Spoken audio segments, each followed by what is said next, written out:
Hola a todos, buenos días, muchas gracias por la invitación y ahora sí, efectivamente, vamos a hablar de ciencia. Tenemos nuestros métodos. Y si vamos a hablar de ciencia, obviamente vamos a hablar de experimentos, vamos a hablar de lo que ocurre acá y vamos a hablar de lo que nos pasa a nosotros con los experimentos. Entre otras cosas, yo necesito hacer un experimento, entre otras cosas, para conocerlos a ustedes. Yo no conozco a este ambiente mediamorfótico y me viene bien para lo que sigue la charla. Así que empezamos, sí, con un experimento de yo necesito para que esto funcione como corresponde. El experimento es muy sencillo, les voy a pedir a todos que entrelacen los dedos, así como estoy haciendo yo. Señor camarógrafo, lo siento. Esto ya es un experimento posta. Fíjense que algunos pusieron el pulgar izquierdo arriba, como yo, y otros han puesto el pulgar derecho. ¿Sí? Eso es innato, es genético, lo ligaron de papá y mamá. Algo más para quejarse. Vos me hiciste poner el pulgar. Ese no es el experimento. Ahora, levanten los dos dedos índices, como estoy haciendo yo. Más o menos a la altura de los ojos. Los dedos tienen que estar flojitos, ¿sí? Si están muy duros no funciona. Y ahora miren la punta de los dedos índices. No me miren a mí, miren la punta del dedo. Ahora sí empieza el experimento, que consiste en que yo les voy a mandar ondas cerebrosas a la punta de los dedos y los dedos se van a empezar a mover a mi comando. Muévanse dedos. Y no los están moviendo ustedes, los estoy moviendo yo con mi cerebro. Y es tremendo, tendrían que estar gritando desesperados, se mueven. Y tanto se mueven que se acercan y se tocan. Ajá. Bien, termino el experimento, pero ya los conozco a todos ustedes. Hay 3 grupos entre ustedes, ¿sí? Primer grupo, yo ni había empezado a hablar y, por las dudas, están filmando, qué sé yo, ¿sí? Por ahí regalan algo. Segundo grupo, despacito, tiqui, se acercaban los dedos. Tercer grupo, a mí no me jode, qué ciencia ni ciencia, yo vi otra cosa. Ese grupo de mediamorfóticos, sí, escépticos, después hablamos un poco, pero acaba de pasar entre nosotros ciencia. La ciencia pasa, la ciencia no es algo que ocurre en algún lado, en un laboratorio y lo de fuera, pasa todo el tiempo. Entre otras cosas pasa para esto. ¡Charán! Y ustedes tienen que decir, ah, sí, claro. Ah, sí. Son una manga de chantas, ¿sí? Esto, como todo el mundo sabe, es el oráculo de Delfos. Conócete a ti mismo. Eso es la ciencia. Yo no les voy a hablar de contenido, les voy a hablar de cómo hacer para que la ciencia pase con esa definición justamente. La ciencia como algo que te pasa, aunque no te des cuenta. La ciencia es eso que nos pasa mientras estamos ocupados haciendo otros planes. Cuando uno piensa en ciencia, no piensa en esto. Piensa en ciencia profesional, en gente que está en un laboratorio haciendo cosas raras. Esta frase, ya todos se dieron cuenta, sí, no es mía, es un afano a un gran científico, sí, a por supuesto. En su último disco, Lennon decía, la vida es eso que nos pasa mientras estamos ocupados haciendo otros planes. Y la ciencia también. Pero nadie piensa en la ciencia de esta manera. La gente piensa de otra manera, piensa en algo difícil, complicado, algo que quedó en el secundario. Y vamos a hacer el segundo experimento. Voy a pedir ahora, para demostrar lo que les estoy contando, que imaginen a alguien que haga ciencia. Tengan un alguien en la cabeza que trabaja en ciencia. ¿Ya está? Déjenme adivinar. La enorme mayoría de ustedes pensó en un hombre con guardapolvo, con anteojos, somos todos miopes, con moscas en la cabeza, pues somos muy roñosos, nunca nos bañamos, y con un pizarrón en el bolsillo, ¿viste? Por si se te ocurre una fórmula en el bondi y tenés que sacar a anotarlo. O sea, pensaron en el científico loco de Hollywood, ¿sí? Pensaban en este o por ahí en este, vaya uno a saber, ¿sí? No sé si notaron, en las últimas películas o series, la cosa está cambiando. Al final el científico se queda con la chica. Mentira. Esa es la parte de ficción del asunto. Y si ahora les dijera, imaginen a 3 científicas con A, piensen en 3 científicas. Chan, chan, chan, chan, chan, chan. Tachen a Marie Curie. Los cagué, no hay. Es muy fuerte el arquetipo de la ciencia y del que hace o la que hace ciencia. Y tenemos que romper con eso. Tenemos que romper con eso con todos los métodos que tengamos a nuestra altura. Esto está muy estudiado académicamente, se llama las 2 culturas. La cultura científica de un lado y el resto del mundo del otro. Y todos caemos en la trampa de las 2 culturas. Tan es así que está presente en la cultura popular, en libros, en películas, en poemas, en canciones. Nuevo ejemplo. Hace 6 discos, Fito Páez sacó un disco que se llamaba Confiá. Bastante choto, pero no importa, ¿sí? Y hay un verso en ese disco que dice justamente lo de las 2 culturas, y el verso es este. Parecés una flaca de exactas, explicando lo que no hay que explicar. Traducción. Parecés una estudiante de ciencias que viene a romper las bolas, que uno quiere tirarse en el pasto, a mirar las estrellas, a disfrutar el mundo, y viene el plomo de un astrónomo y te explica sobre las elipses, las supernovas y qué sé yo. Déjame disfrutar el mundo, no me lo expliques. Como si entender algo fuera quitarle belleza, quitarle magia al mundo. Es todo lo contrario. El asunto es cómo lo contamos para no generar esos anticuerpos, esa resistencia frente al mundo. ¿Qué podemos hacer los científicos frente a esto? Porque gran parte de la responsabilidad es nuestra, un montón de cosas. Acá hay muchas letritas, pero se los cuento. Primera cosa, contar, aprender a contar la historia de la ciencia. Considerar que contar la ciencia es parte de hacerla, parte de nuestro trabajo es contarlo. Esto no es común. Hay un montón de motivos por los cuales no lo hacemos, ¿sí? No nos evalúan, etcétera, etcétera. ¿Qué más podemos hacer? ¿Sí? Tercera, colaborar con el periodismo en los medios masivos, porque hay una eterna lucha del bien contra el mal, la ciencia contra el periodismo. Básicamente, ¿para qué es un periodista para un científico? Aquel que tergiversa lo que uno dice. ¿Y qué es un científico para un periodista? Aquel que abre la boca y salen ladrillos. Tomá, tomá, tomá, tomá. Y después se enoja porque le cambiaste el título. Está muy mal eso. Y tenemos puntos en común. De nuevo, ¿cuál es la magia de esto? Saber contar, encontrar lenguajes comunes para contar. Por otro lado, participar en actividades comunitarias y, por supuesto, si Damián nos invita a venir a Mediamorfosis, venir muy alegremente a contarles un poco de qué se trata.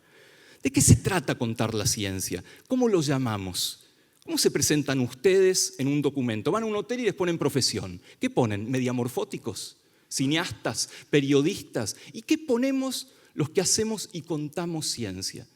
Las palabras no son inocentes. Cómo se presenta uno frente al mundo dice mucho sobre uno. Cómo nos presentamos con muchas palabras. Estas son algunas de las palabras que usamos para contar la ciencia. Ustedes oyeron hablar de divulgación. Todo el mundo habla de divulgación. Muchos hablan de popularización. Las dos palabras están diciendo algo muy fuerte. Divulgo, le cuento al vulgo, al pueblo, a la gilada. Popularizo, le cuento al popolo, le cuento al pueblo. ¿Por qué? Pues yo sé. Y el vulgo o el pueblo no saben. Se llama modelo de déficit eso. También podríamos hablar de comunicación. No hay alguien arriba y alguien abajo. Comunicar, poner en común. Eso es bastante más fuerte. Y fíjense cómo lo llaman en inglés a esto. Divulgación, popularización, comunicación es del que sabe al que no sabe, del que produce la información al que la recibe. En inglés es exactamente al revés. Se llama comprensión pública de la ciencia. No es el que produce la información, es el que la comprende.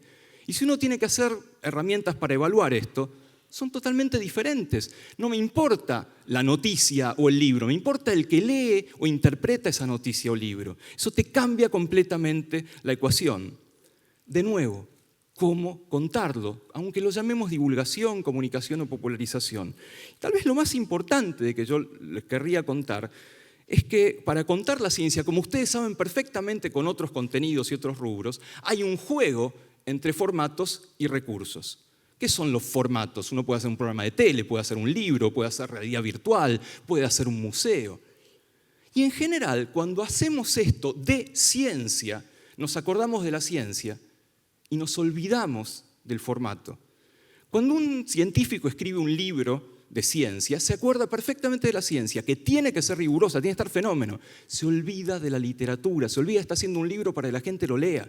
Cuando hacemos un programa de tele de ciencia, nos acordamos de la ciencia, pero no nos acordamos del que está haciendo zapping y tenemos que agarrar para que se detenga, aunque no se dé cuenta de que es un programa de ciencia. Los programas de ciencia todavía hoy pertenecen al rubro plantas y escritorios. Es un escritorio largo con una planta en el medio, preferentemente un potus, y dos personas y plano y contraplano. ¿Quién va a detener un zapping para escuchar a dos niatos hablando de algo que ni siquiera se entiende? Nos olvidamos de la tele, nos olvidamos de los libros, nos olvidamos de la interactividad en un museo. Una vez que la ciencia esté rigurosamente asegurada, todo vale. Entonces, el pequeño mensaje, ahora les cuento un par de cosas más, el pequeño mensaje de contar la ciencia son dos elementos: que la ciencia esté bien, entre comillas, no mandar fruta, eso es obvio. Una vez que eso está asegurado, todo vale. Aprovechar al máximo los recursos que te brinda un formato, al máximo la literatura, al máximo la tele, al máximo el cine, al máximo el teatro, porque la ciencia estaba bien, ahora contémosla aprovechando bien esos recursos. ¿Y qué son esos recursos? ¿Son de la ciencia? No, son del formato. Si vos haces un libro de ciencia, de nuevo, la ciencia está bien, acordate de los recursos de la literatura, acordate de la trama, de la ficción, de los personajes, de las analogías, de las metáforas, para atrapar a un lector. Atraparlo con ciencia como lo podrías atrapar con una novela de detectives, como lo podrías atrapar con ciencia ficción, con una novela de amor o lo que fuera. No es fácil de hacer esto. En general fallamos, fracasamos bastante estrepitosamente, pero eso tiene que ser nuestro norte. Aprovechar al máximo los recursos de un formato. Voy a pasar esto de lado. En otras palabras, contar la ciencia es contar historias. Y ahora en un ratito les cuento cómo pensamos en contar historias acá, en este lugar donde estamos disfrutando Mediamorfosis 2018. Lo estoy contando como si fuera sencillo esto, pero no es sencillo. ¿Por qué? Porque en general la gente no viene a la que le contemos historias de ciencia, como mahomas y montañas, ¿sí? Y nosotros tenemos que llegar hasta la montaña si la montaña no viene. Tenemos que diseñar tácticas, diseñar estrategias para que realmente sea fascinante el cuento de la ciencia, como es fascinante el cuento de la música, o del deporte o del teatro. ¿Cómo se hace, no? ¿Cómo hacemos para lograr eso en este lugar o en muchos otros lugares que lo están intentando hacer, ¿sí? Hablando de tácticas y estrategias, ¿sí? Dado que recién Damián hablaba de expandirnos un poco, hay alguien que sabe mucho de tácticas y estrategias, o sabía mucho en Latinoamérica, un maravilloso escritor y poeta, este que está acá, ¿sí? ¿Se acuerdan? Mario Benedetti, ¿sí? Y tiene un poema que se llama Táctica y Estrategia, que dice exactamente lo que queremos hacer cuando contamos la ciencia y cuando contamos la mayoría de las cosas que queremos contar. ¿Qué dice? Mi táctica es mirarte, aprender como sos, quererte como sos. Primero entender al otro, entender a ese público. Si no, ¿cómo le vamos a llegar? Después, escucharte y construir un puente con palabras. Construir un puente entre lo que yo te quiero contar y lo que vos querés o podés escuchar. ¿Qué más dice? ¿Sí? Quedarme en tu recuerdo, que sea memorable la experiencia, porque si no, la verdad que estamos haciendo muy poco. Y la estrategia, en cambio, es mucho más simple. ¿Cuál es la estrategia? Que nos necesiten. Hacer cosas para que finalmente resulten necesarias. Hacer una experiencia de contar la ciencia para después no puedas haber vivido sin esa experiencia. Nos pasa poco, pero cuando nos pasa somos unos capos, somos Gardel, no, mejor otro Carlos, somos Darwin. ¿Sí? Pues realmente lográs algo significativo en el otro, que es lo que yo les quiero contar. No siempre nos pasa. ¿Por qué? Porque la estrategia que usamos suele estar muy equivocada. Y acá uso una analogía de un gran autor, de Pierre Fayard, que él dice, los que contamos la ciencia somos como Napoleón cuando quería invadir Rusia. Creamos el ejército más grande que haya conocido la humanidad, el ejército napoleónico, para hacer pelota a los rusos. ¿Y qué pasó? Napoleón llegó a Rusia y del otro lado no había nadie. ¿Por qué? Los rusos habían decidido hacer una guerra de guerrillas, mantenerlo ahí a raya, y cuando llegó el invierno lo pasaron por arriba. Lo mismo hacemos los científicos que queremos contar. Vamos con el ejército más grande que se haya inventado, la ciencia, con la antorcha de la ciencia. Vengan, los voy a iluminar. Del otro lado no hay nadie. Nadie quiere ser evangelizado con la ciencia. Necesitamos otras tácticas, otras estrategias, otras formas de contar historias. Por ejemplo, los museos interactivos. Por ejemplo, lugares donde no te voy a contar la ciencia pasivamente, vas a hacer ciencia, te va a pasar ciencia en ese momento. Muchos de ustedes conocen seguramente museos interactivos en muchos lugares del mundo y son fascinantes. Por más que vos vayas con la excusa de que llevas al sobrinito, la pasás bien, aunque no lo admitas. Como hay algo lindo en esto de ver qué pasa, meter la mano, meter el cuerpo, meter los ojos.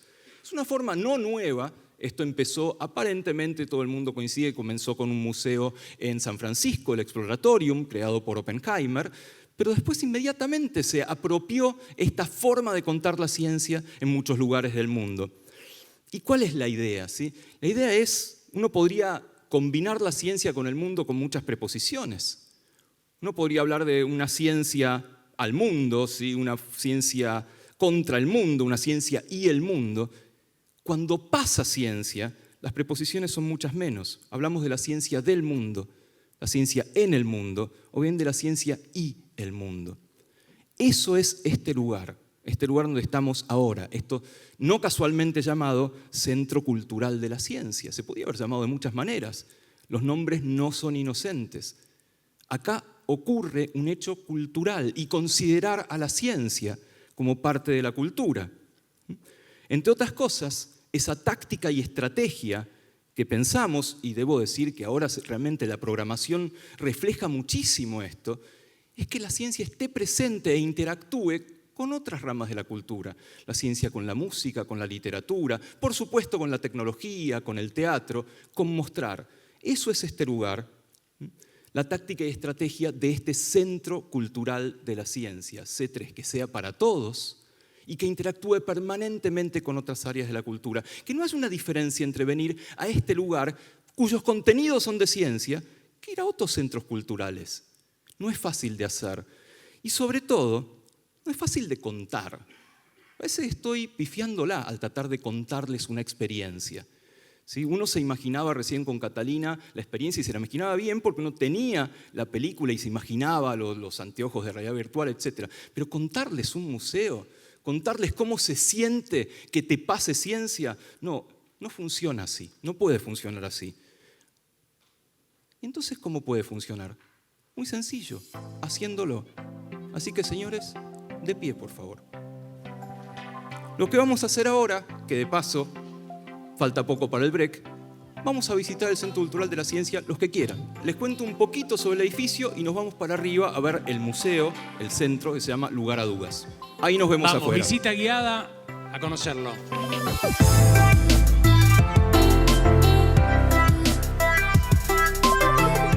Este edificio es el Centro Cultural de la Ciencia, es parte del polo científico.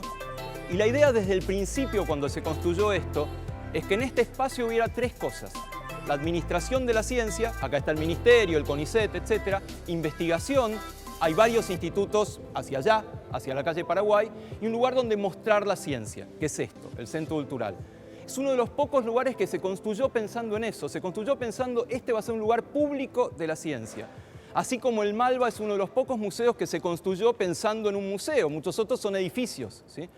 Después vino, ¿y qué ponemos adentro? Una vez que pensamos un poco en el edificio, pensamos un poco en las dimensiones, etc. ¿Qué ponemos adentro para mostrarle a la gente? Obviamente, un museo interactivo. Tenía que ser de esa manera. Tenía que ser algo en la cual la gente se involucrara, que pudieran venir tanto escuelas como público general. También espacios donde se pudieran hacer cosas, donde hubiera talleres, una biblioteca, un laboratorio.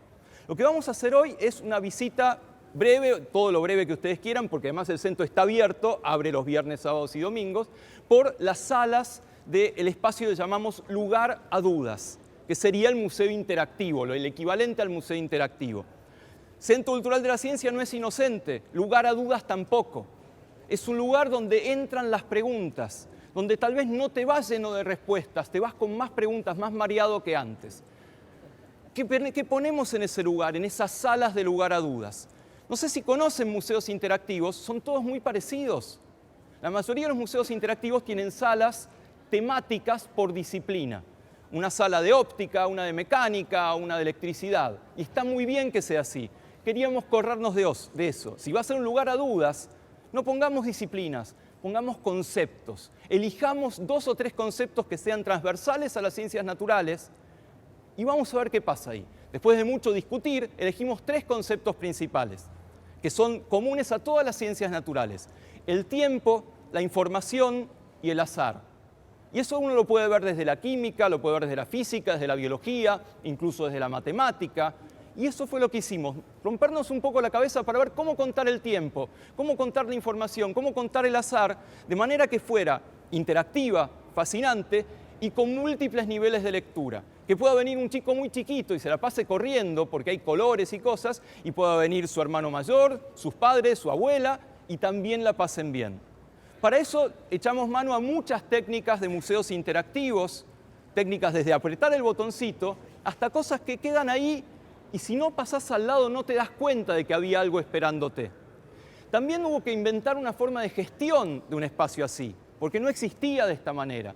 Ahora que van a subir ustedes, y el recorrido obviamente es libre, van a ver que hay espacios guiados, hay gente que los va a ayudar. Son todos estudiantes, la mayoría de ciencias, algunos son estudiantes también de gestión cultural, que experimentan, perdón, es suffer, you know, experimentan todo un proceso para poder llegar a esto, un proceso bastante rico, y van a ver que son fascinantes las chicas y los chicos que van a estar, y nos llaman guías, se llaman copilotos. De nuevo, el lenguaje no es inocente. Los copilotos están ahí porque los pilotos son ustedes. El piloto es el que hace la experiencia.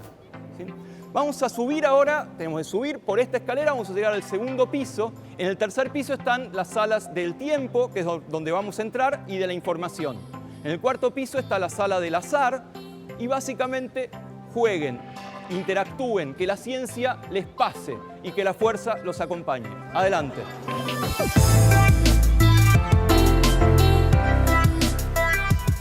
Otro elemento que no les conté, que fue fundacional de hacer esto, es con quién hacerlo. Obviamente nosotros podíamos pensar algunas ideas, pero necesitábamos socios. Obviamente muchos de esos socios fueron científicos que nos ayudaron a destrabar algunos conceptos del tiempo, la información y el azar. Los otros socios no fueron científicos sino artistas. Los que hicieron la enorme mayoría de los módulos son artistas con cierta dosis de tecnología, y van a ver que eso está muy presente. Hay una estética común a las salas, pero después está la impronta personal de cada uno de los artistas que nos ayudó a llevar un concepto a un módulo. Así que bienvenidos al Lugar a Dudas.